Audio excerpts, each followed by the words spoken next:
The first glimmer of hope. He started walking down the street, surrounded by houses made of tin, wood, tents, and in some places, shacks.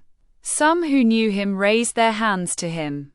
Henry saw him and said, "You finally came out. What are you doing?" "Hello, nothing.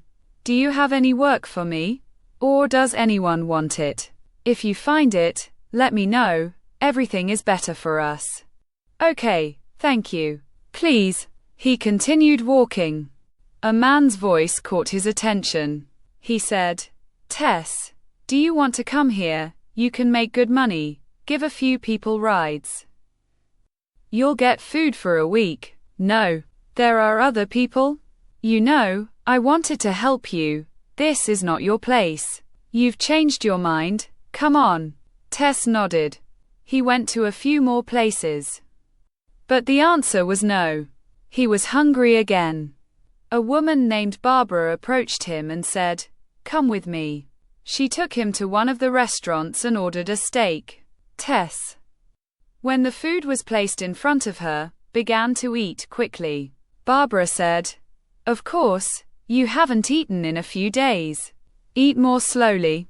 I'll order again if you want." Tess said, "I want it for Joel." She ordered another steak.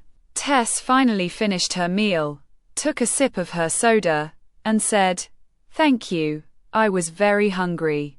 Please, you know, there's work."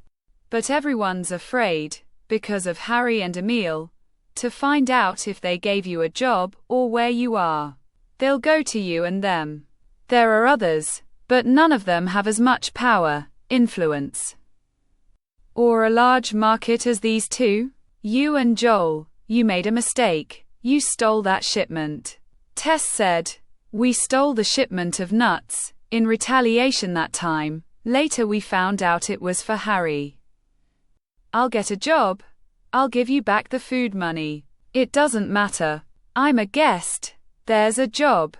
You have to take some people from here to Seattle, for which I'll give you $50,000. Smuggling. Besides Joel and me, are there any bodyguards with us? Or is it just the two of us? It's much better to do it yourself, with a driver and a bodyguard by his side, 25 for each of you. You want to hire more people. The cost is yours. You two are professionals. You can handle it."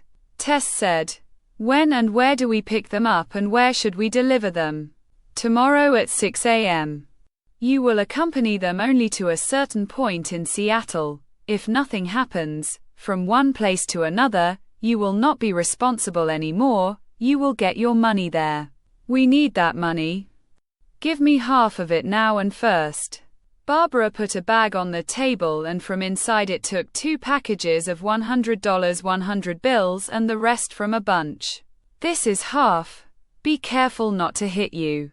Tess threw them into her dress and said, "Then tomorrow at 6 a.m. Thanks again for the food." She took the food and left Barbara.